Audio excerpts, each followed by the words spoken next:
Naya, dia kok gak pernah DM saya, kok gak pernah miss call saya, kok gak pernah japri ke saya, padahal online-nya sering loh. Tapi kok gak pernah ke saya, nih online-nya masih apa nih? Kan Allah suka gitu sama hambanya, walaupun dengan analogi sosmed ya.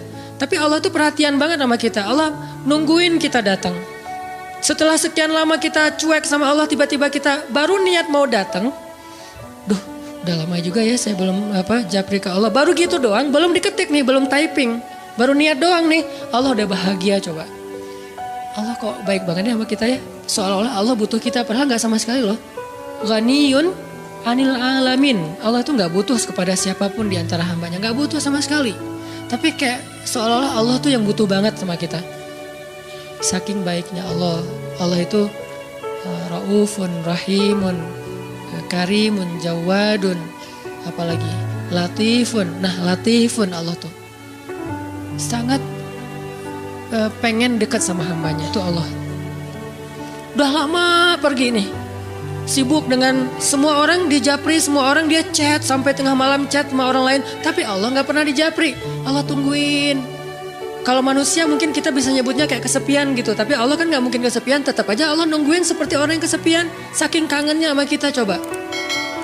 Begitu kita ada masalah datang ke Allah, Allah nggak bilang giliran sekarang aja lo datang, nggak kayak gitu Allah. Langsung Allah dekap, langsung Allah, ada apa hambaku? Hal min haja, apakah kamu butuh sesuatu? Hal min taib, apakah kamu mau diterima taubatnya? Hal min mustaghfir, apakah kamu mohon minta ampun? Allah tanya kepada kita setiap malam, dicuekin lagi. Datang Allah ke langit dunia. Harusnya kan Allah suruh aja malaikat nih, malaikat kasih tahu ke dia supaya berdoa. Enggak, Allah yang langsung turun. Ibaratnya Allah yang ngejapri kita, enggak dirit juga. Setiap malam japri, setiap malam gak dirit. Padahal online-nya, lasinnya tuh per setiap jam bahkan setiap menit dia online terus. Tapi yang Allahnya gak dirit, ketimpa lagi tuh. Marahkah Allah? Enggak. Kalau Allah marah, pasti kita udah celaka dari dulu juga. Karena kalau Allah udah marah, maka perhatikanlah kaum-kaum sebelum kalian, kata Allah. Perhatikanlah kaum-kaum sebelum kalian. Ad, Samud, atau tokoh-tokoh sebelum kalian, Firaun, Haman, Namrud dan seterusnya. Perhatikan kalau Allah udah marah nih, berarti Allah belum marah sama kita. Tapi jangan sampai batasan waktu yang Allah buat itu kita lewatin, itu bahaya. Karena kalau Allah sudah menentukan waktunya, gak bisa ditolak lagi sama kita. Jadi Allah kangen kepada makhluknya. Jadi sifat kangen itu salah satu di antara sifat Allah. Allah rindu kepada hambanya. Namanya siapa? Allah rindu kepada hambanya. Sehingga kalau Allah aja kangen sama kita kangen gak sih sama Allah?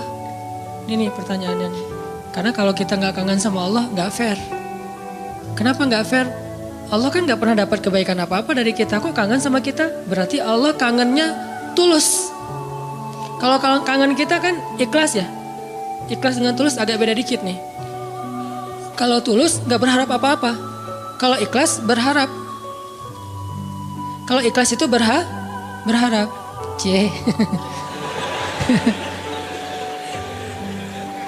Sampai anak kecil juga ya, subhanallah ya.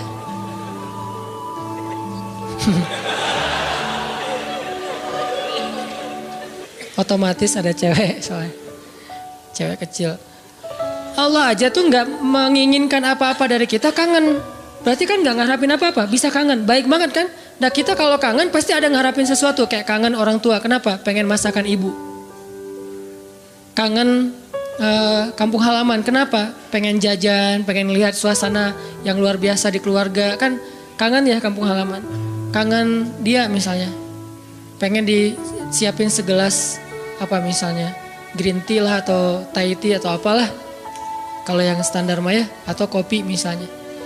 Kita mengharapkan sesuatu dalam kangennya kita. Kalau Allah kangen gak ngarapin apa-apa. Karena Allah gak butuh kita. Kok kangen? Berarti Allah maha baik. Kangen mengharapkan sesuatu aja baik. Apalagi kangen tanpa mengharapkan apa-apa. Dan yang lebih luar biasanya lagi, Allah bukan cuma gak mengharapkan apa-apa. Kangen pengen ngasih sesuatu kepada kita. Kangen pengen ngasih sesuatu untuk kita. Itu kangennya Allah. Mirip dengan kangennya ibu. Walaupun gak sama, pasti Allah lebih. Kangennya ibu tuh pengen masakin buat kita loh. Kangennya kita ke ibu, pengen masakan ibu. Beda kan? Jadi jangan merasa lebih baik daripada ibu kita ya. Karena realitasnya, jujurnya mah, kita kalau kangen ibu karena pengen dimasakin. Ibu kalau kangen kita karena pengen masakin. Jarang ada ibu kangen karena pengen masakan dari kita. Kan kita nggak bisa masak, kecuali chef lah ya. Chef juga tetap makannya makanan ibu. Walaupun mungkin dia jago dalam masak, tapi ada sentuhan mukjizat dari seorang ibu yang emang nggak bisa dipakai bumbu. Itu lebih ke perasaan, ketulusan cinta. Beda pasti itu. Ibu saya tuh kalau masak, mungkin banyak ibu-ibu lain atau siapapun perempuan yang masaknya tuh enak. Tapi tetap aja kalau yang dimasak oleh ibu tuh beda. Nggak tahu gimana, nggak bisa dijelasin aja pokoknya, beda. Gitu juga yang dimasakin oleh istri.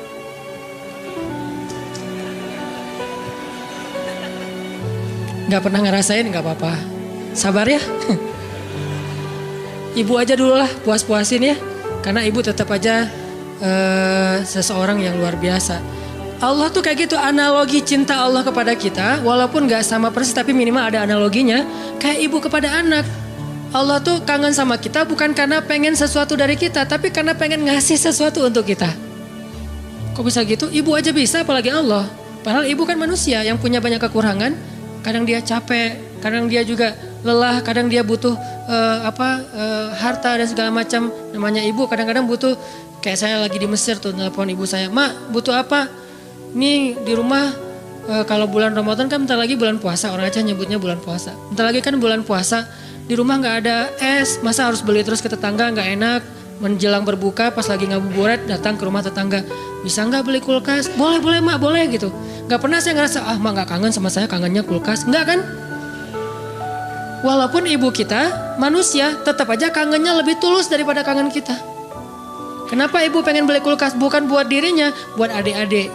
Karena adik-adik itu kalau buka puasa pasti wajib mereka mah minumnya yang dingin misalnya. Nah ibu gak suka minum dingin. Ibu sama ayah gak suka minum dingin. Ayah saya pasti buka puasanya kalau gak rokok ya kopi. Sebelum buka puasa tuh satu bungkus tuh udah di depan rokok sama kopi. Udah itu aja tuh, gak ada ribet-ribetnya.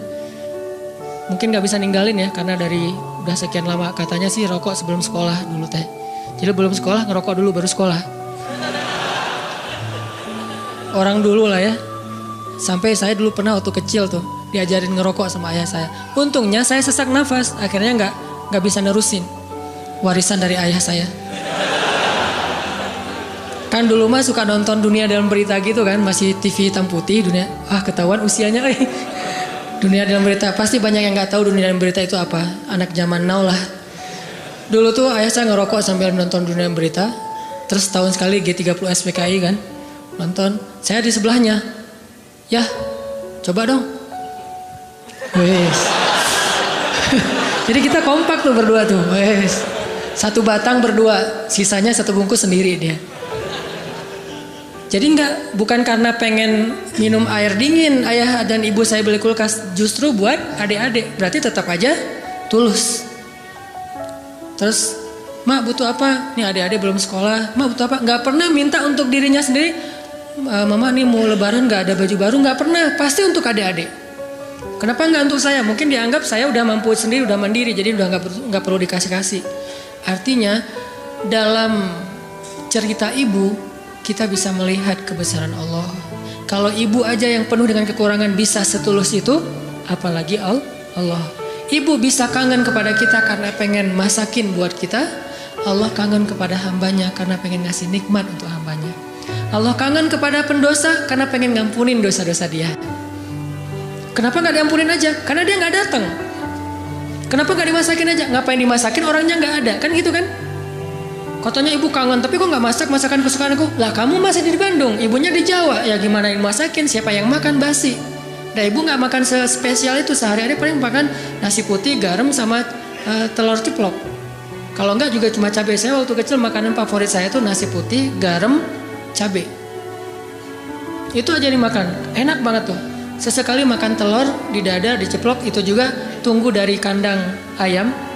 Karena kita nggak beli telur, tapi ibu tuh nernak ayam di belakang. Setiap pagi saya periksa, pinggir loh, ngeliat telur loh gitu. Si ayam-ayamnya dipinggirin. Oh nggak ada, kurang produktif. Hari berikutnya dicek, 3 hari sekali ada telurnya. Kan telur kalau baru dari kandang itu kan hangat banget tuh. Saya ngerasain ternyata beda ya rasa telur dulu sama sekarang. Memang beda. Dulu tuh nggak pakai pecin juga udah enak. Kenapa sekarang jadi generasi micin? Karena telurnya udah nggak berkualitas. Pembahasannya nggak penting.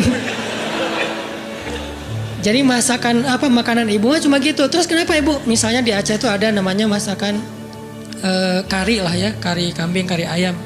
Kenapa emak kalau katanya kangen sama aku kok nggak masakin kari ayam? Lah kan kamu di Mesir, ngapain dimasakin? Yang makan siapa? Gitu juga Allah, katanya Allah pengen ngampunin dosa aku, kok nggak diampunin? Lah kamu nggak pernah taubat, nggak pernah datang, nggak pernah sujud, nggak pernah minta ampun, gimana mau diampunin?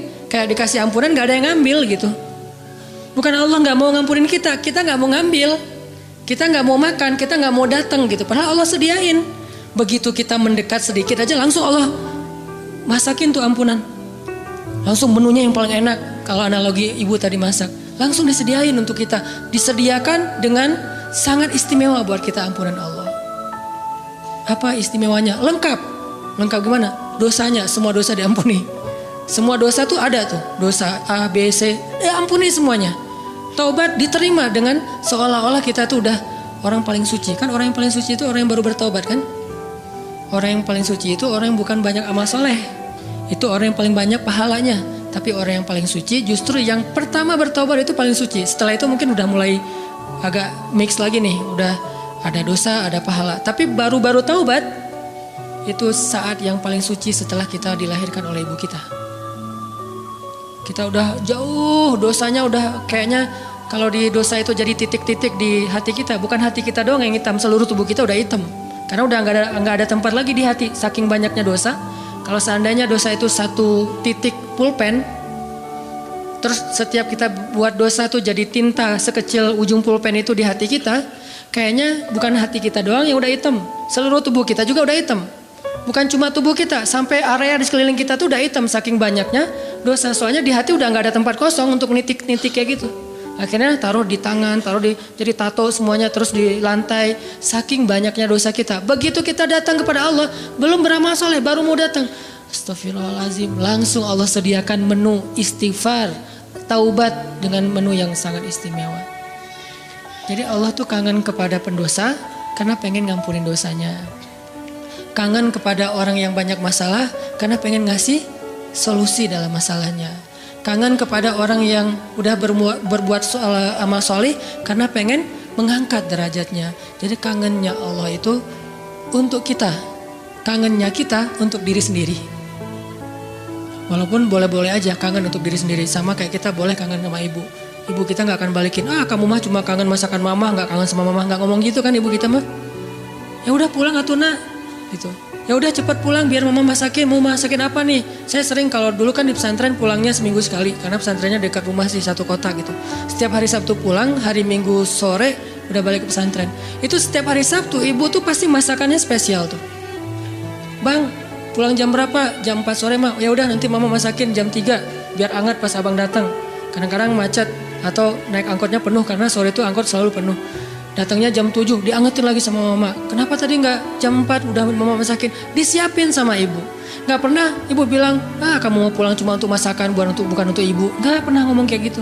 Gitu juga Allah nggak pernah ngomong kamu mau datang karena udah banyak dosa, bukan untuk saya kan? Nggak gitu. Memang kita datang kepada Allah pengen diampuni dosa. Memang kita datang kepada Allah karena butuh. Dan butuhnya kita kepada Allah bentuk dari yakinnya kita.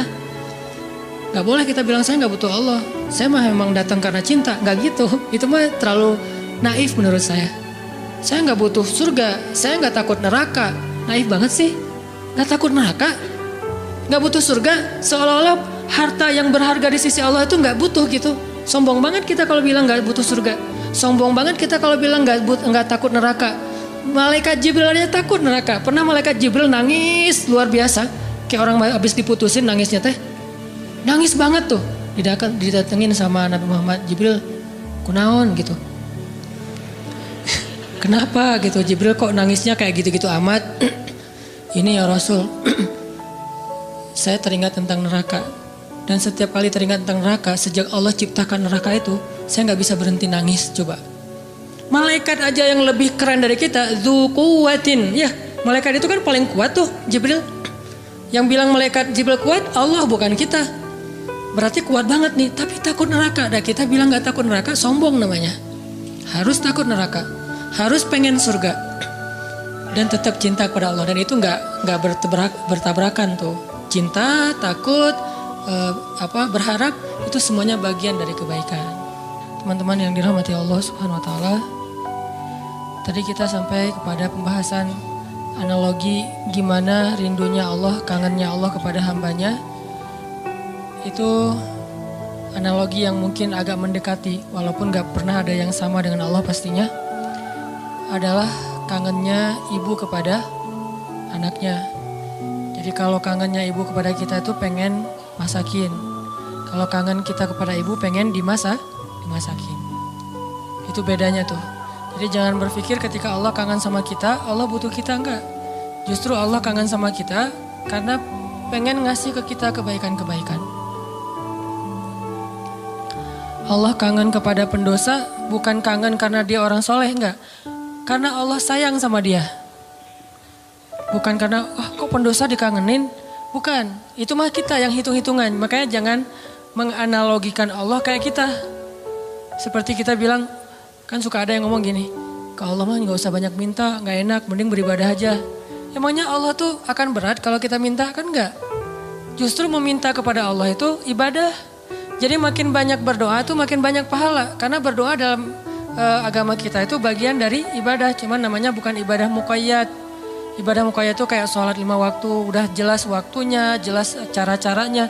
Ibadah mutlak, arti mutlak itu lebih bebas. Kapan aja, yang dibaca bisa apa aja, bahkan kadang-kadang agak-agak capruk dikit dalam berdoa mah gak masalah ya. Kenapa dia capruk? Karena gak hafal bahasa Arabnya. Akhirnya yang didoain sebisanya dia aja, gak apa-apa sebampunya. Jadi berdoa kepada Allah itu ibadah dan Allah senang banget dimintai. Sampai Allah tuh ngerasa malu kalau ada yang meminta, terus kita, Allah gak mengabulkan, Allah malu. Allah punya malu, justru Allah maha pemalu. Banyak hadis-hadis Allah pemalu kan? Di antaranya kayak hadis Nabi pas Utsman datang ke rumah Nabi dalam keadaan Nabi sakit.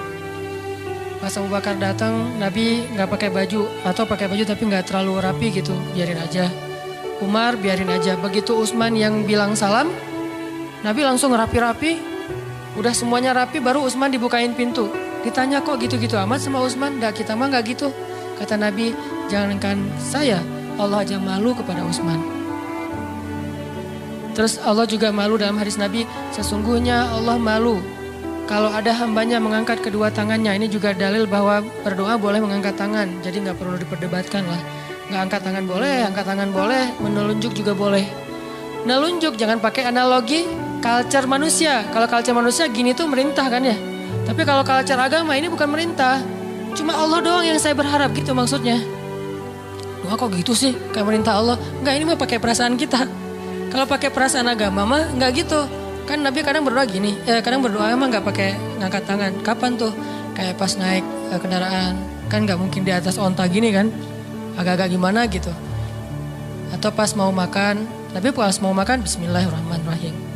Walaupun boleh ditambah Allahumma lakasumtu misalnya. Ya atau Allahumma barik lana. Asal enggak bismillahirrahmanirrahim amutu ahya. Kan gak harus gini, boleh juga gini, boleh gak sama sekali. Kadang Nabi juga berdoa dengan mengangkat tangan. Buktinya sesungguhnya Allah malu. Kalau ada hambanya mengangkat kedua tangannya lalu Allah tidak mengabulkan permintaannya, kan Allah malu nih. Bisa juga Nabi ngangkat tangannya gak gini, tapi gini. Kapan? Pas perang Badar. Kalau kita pas besok mau ngelamar. Jadi perang Badarnya kita nih, jomblo nih. Lamaran, itulah perang Badarnya kita. Apalagi menghadapi calon mertua yang berkumis tebal teh kan. Itu berarti menghadapi musuh yang lebih kuat daripada kita kan ya. Butuh mukjizat lah itu mah. Sehingga doanya malamnya kayak gini. Pas sudah diterima gini lagi. Itulah kita. Artinya teman-teman jangan ngelihat Allah seperti kita ngelihat makhluk. Tapi pasti Allah lebih baik daripada makhluknya. Pasti. Bahkan gak bisa dibandingin. Kalau ada ayat-ayat kayak analogi itu bukan perbandingan. Lebih kepada analogi supaya kita bisa berpikir. Dan memang Islam itu mengajarkan kita dan melatih kita berpikir, afala ta'qilun, afala la'allakum tadhakkarun, tatafakkarun, dan berpikirlah. Am hasibatum falyanzuru, semuanya tentang berpikir. Jadi kalau ada istilah, udahlah nggak usah dipikir-pikirin, udah taat aja. Taat tapi berpikir, jangan taat nggak berpikir. Karena agama ini agama milik orang-orang yang cerdas, dibawa oleh orang yang paling cerdas di muka bumi. Dan kecerdasan itu di sini. Tapi kecerdasan doang nggak cukup, harus dipadukan dengan keimanan.